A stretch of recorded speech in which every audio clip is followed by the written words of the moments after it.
Bonjour, dans cette vidéo nous allons voir simplement comment démarrer l'application gestabile.com et faire les opérations les plus courantes qui sont actuellement implémentées. Nous allons donc nous rendre sur gestabile.com/acmpsm en majuscule et nous arrivons sur la page de login. Cette page de login, donc moi j'ai déjà mes identifiants qui sont enregistrés. Vous voyez que là vous n'êtes pas identifié, on ne va pas pouvoir faire grand chose avec les menus qui sont là. On va donc rentrer dans le logiciel. La page d'accueil va vous donner un certain nombre d'informations que je vous conseille évidemment de lire attentivement, et vous allez donc à partir de là continuer. Nous arrivons sur une page vide. Pourquoi? Parce que, même si on s'est identifié, voilà, moi j'ai mon prénom qui est en haut à droite, malgré tout, nous n'avons pas encore choisi sur quelle structure nous allions travailler. Moi, a priori, ayant des droits sur l'ensemble des structures, je vais donc cliquer sur tout.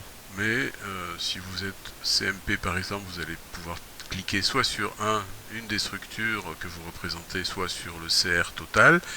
À la place de CR, il pourrait y avoir aussi marqué CMP, ça changera peut-être à l'avenir. Vous voyez, CMPEA par exemple, on a CMPEA en entier.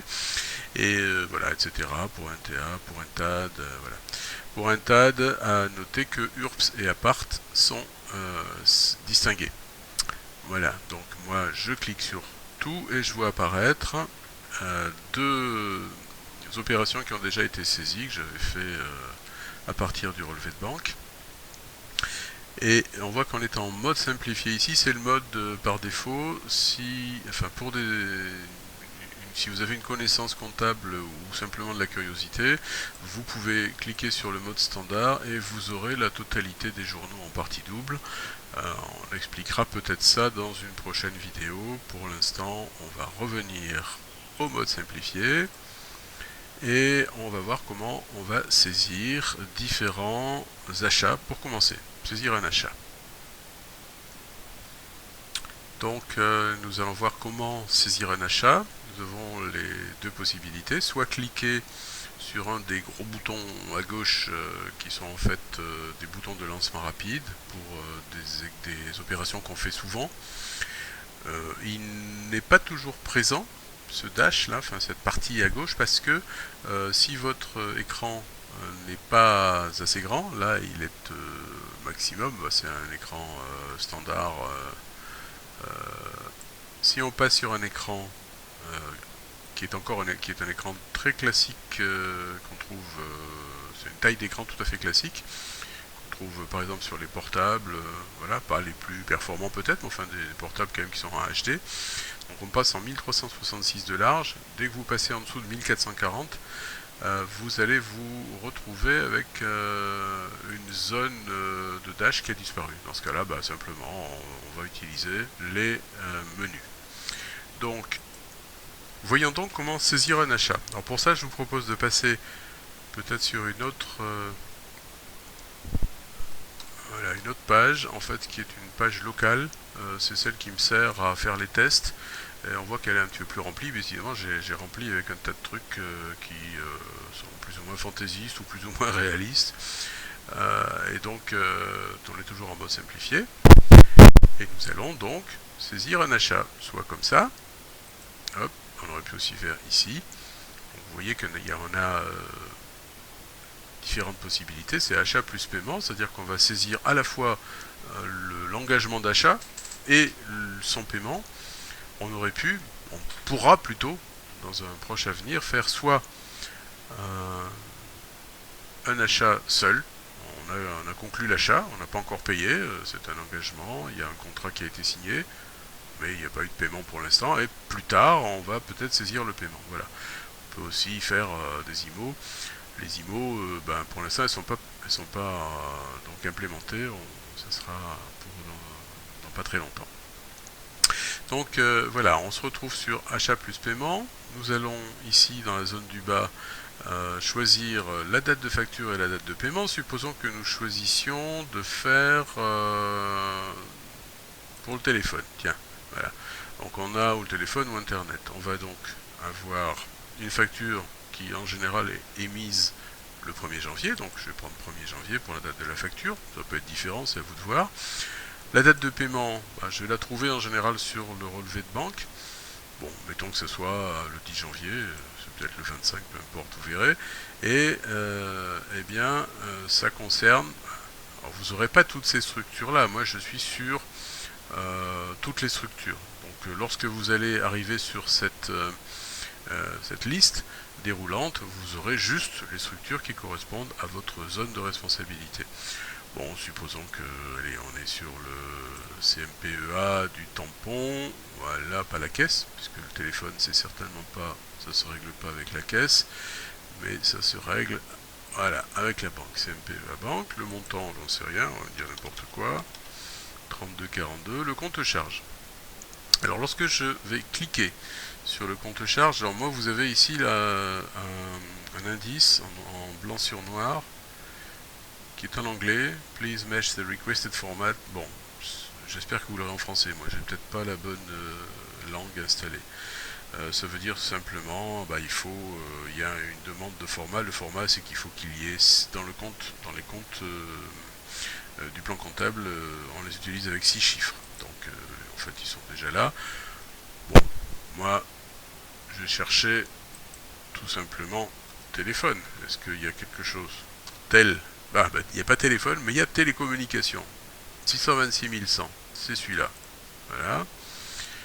On le paye, en général on le paye par prélèvement, il y a le choix, mais enfin bon voilà, ça n'a pas besoin de changer. Le numéro de chèque, il n'y a pas besoin d'en mettre. Le fournisseur, bon,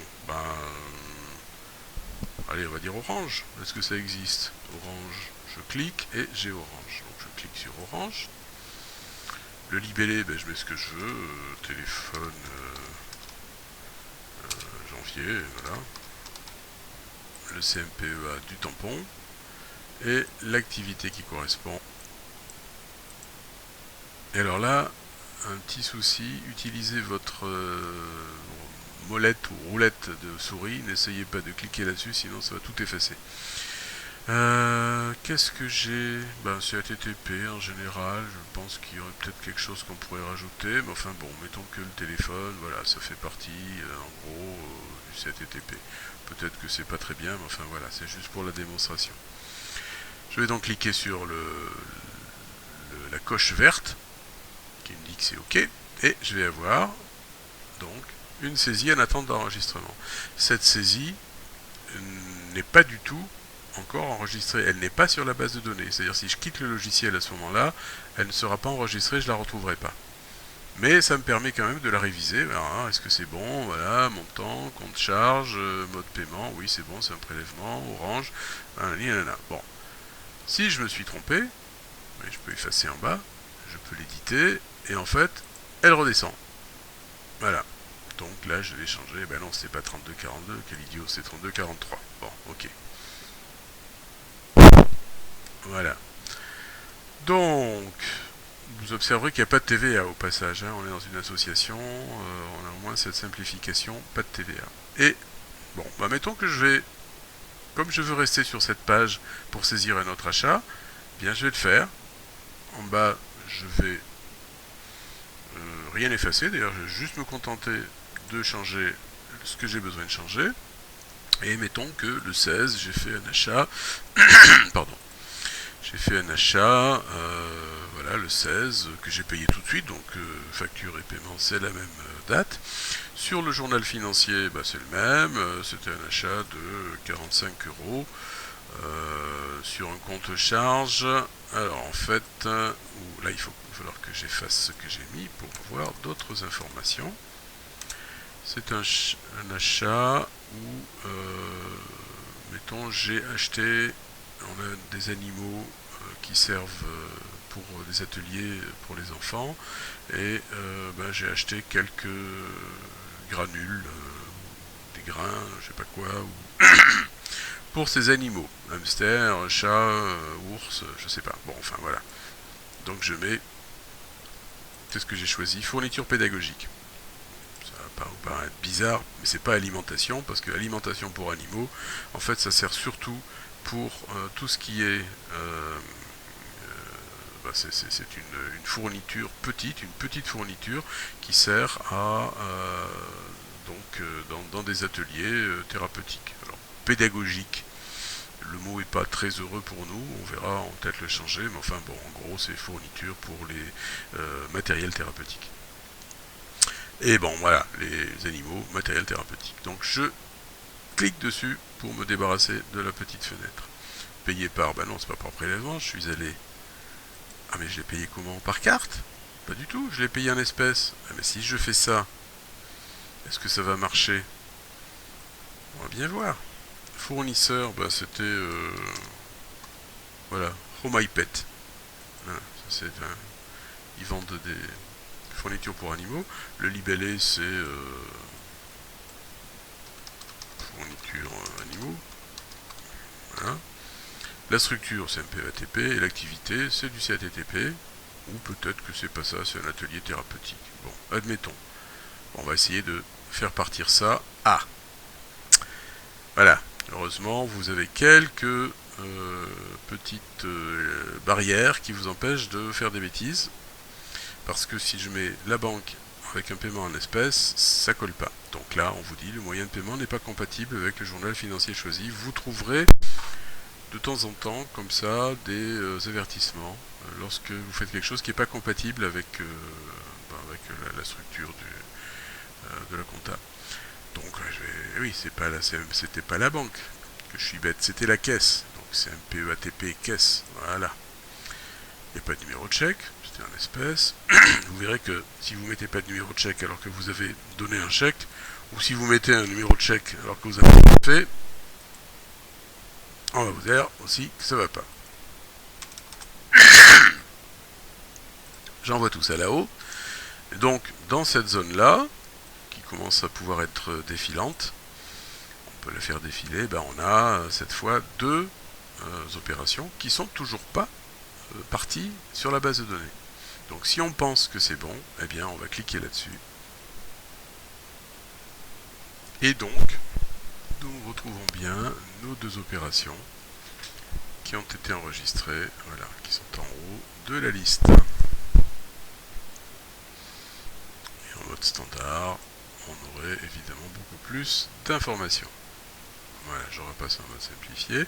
Maintenant, voyons comment nous pouvons faire pour saisir une vente. Alors, une vente avec son encaissement, c'est pareil pour l'instant, on est obligé de saisir les deux à la fois. Mais dans un très proche avenir, on pourra faire les deux. Par exemple, on pourrait tout à fait imaginer qu'on saisisse une subvention. C'est pas véritablement une vente, mais enfin c'est un produit. Donc c'est quelque chose qui va rentrer dans cette catégorie. On va saisir une promesse de subvention à telle date, et ensuite on va en constater l'encaissement plus tard. Voilà, donc on a deux opérations. Là, nous, pour l'instant, on fait tout à la fois, on ne peut pas faire autrement. Donc là, soit je clique là-dessus, soit je clique, pas ici, puisque ce sont les achats, mais sur autre opération, vente. Voilà, vente plus encaissement. Voilà. Et je me retrouve avec le même genre de disposition que tout à l'heure. Donc on va saisir par exemple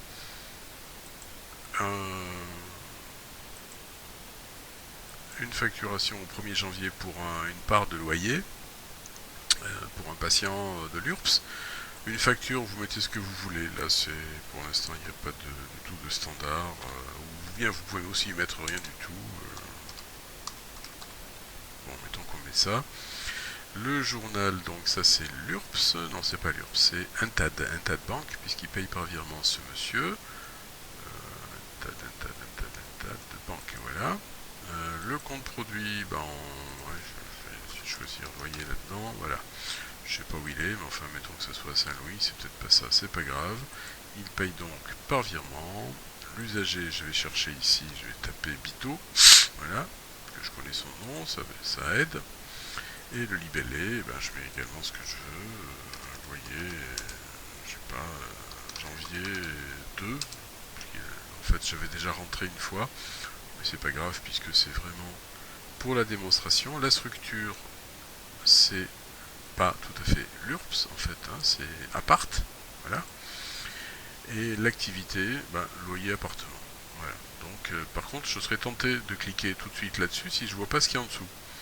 Mais il va me dire, remplissez tous les champs pour les produits services vendus. Oh oui, j'ai oublié ici. Référence produit. La référence produit. Loyer? Non, il n'y a pas. C'est pas bon. Avec un L. Quelque chose avec un P. Par patient. Voilà. Par patient. La quantité, il y en a un. Et il en a... Voilà. Et ça vaut 100 € à chaque fois. Donc, je ne vais pas cliquer là-dessus parce que sinon, je vais avoir une deuxième ligne. Or, ce monsieur Bito, il nous a payé qu'une seule chose. Et je ne vais pas non plus cliquer là-dessus, sinon je supprime tout simplement ce que je viens d'écrire. Donc là, je peux l'envoyer. Et également, comme auparavant, alors, soyez pas surpris si sur prestation vous voyez quelque chose qui est un petit peu brut. J'ai pas trouvé le moyen de faire quelque chose de plus explicite pour l'instant, mais enfin, vous voyez, vous voulez dire qu'il a acheté une part patient, une seule, pour 100 €. Voilà. Comme tout à l'heure, si j'efface en bas et que ça me plaît pas ce que j'ai écrit, je peux cliquer là-dessus et je le retrouve. Voilà. Et une fois que je l'ai retrouvé, je peux le renvoyer, hop, une fois que je l'ai changé. Maintenant, je l'envoie sur les journaux, je l'envoie sur la base de données et j'ai bien effectivement, voilà, mon monsieur Bitoyani qui a payé un loyer janvier 2 avec un numéro de pièce qui se trouve ici. Voilà. Les numéros de pièces, c'est ce que vous allez marquer sur votre pièce papier. Évidemment, il y a des numéros qui se suivent, mais vous allez avoir plusieurs fois le numéro 1, plusieurs fois le numéro 2, parce que chaque structure, évidemment, a sa propre liste, sa propre séquence de numéros. Maintenant, chaque structure a une lettre. Ici, par exemple, R, ça correspond probablement aux appartements. Ici, K, ça correspond probablement au CATTP, au CMPEATP. Vous n'êtes pas obligé de reporter tout ça sur sur vos pièces papier. Sachez simplement que si vous mettez le dernier numéro, 4, 8, 7, ça suffit. À partir du moment où on sait s'il s'agit d'une pièce de vente, V, d'achat, A, et de quelle structure, enfin à quelle structure elle appartient.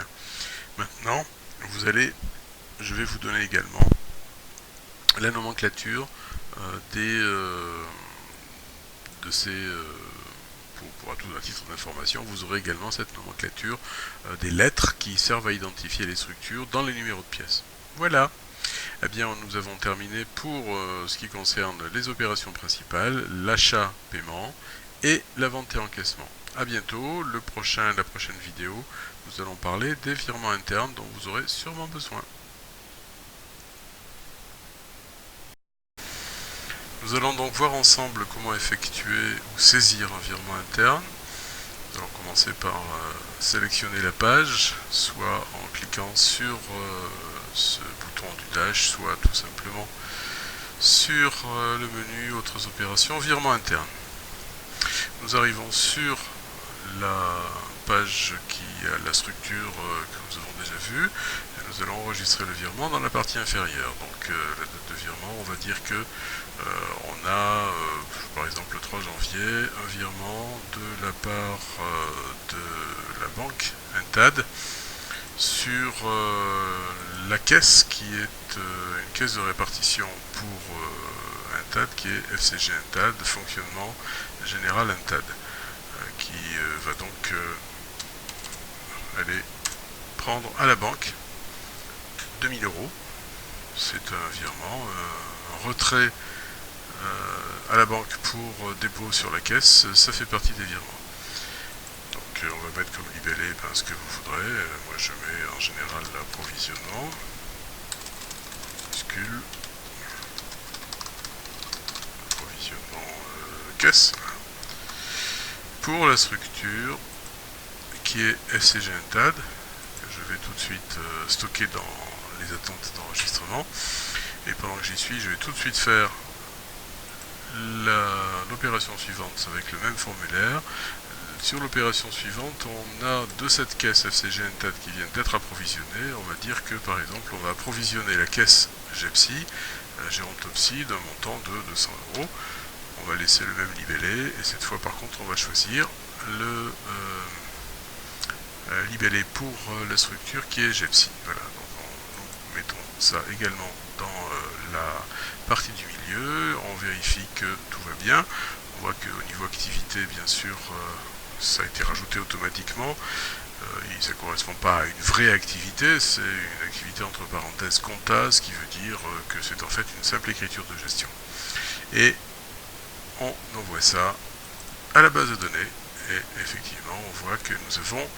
Alors là on va avoir en fait 4 opérations, c'est vrai qu'on n'en a fait que 2, mais même en mode simplifié on va avoir 4 opérations parce que la première correspond à la dépense sur la banque, 2000 €. C'est la sortie d'argent. La deuxième correspond à l'approvisionnement de la caisse qui est donc de 2000 € en recette. Et puis ensuite on a la deuxième opération qui en fait est scindée elle aussi en deux, où on a donc une sortie de 200 € de la caisse FCG NTAD et un approvisionnement bien sûr de la caisse GEPSI de 200 €. Voilà.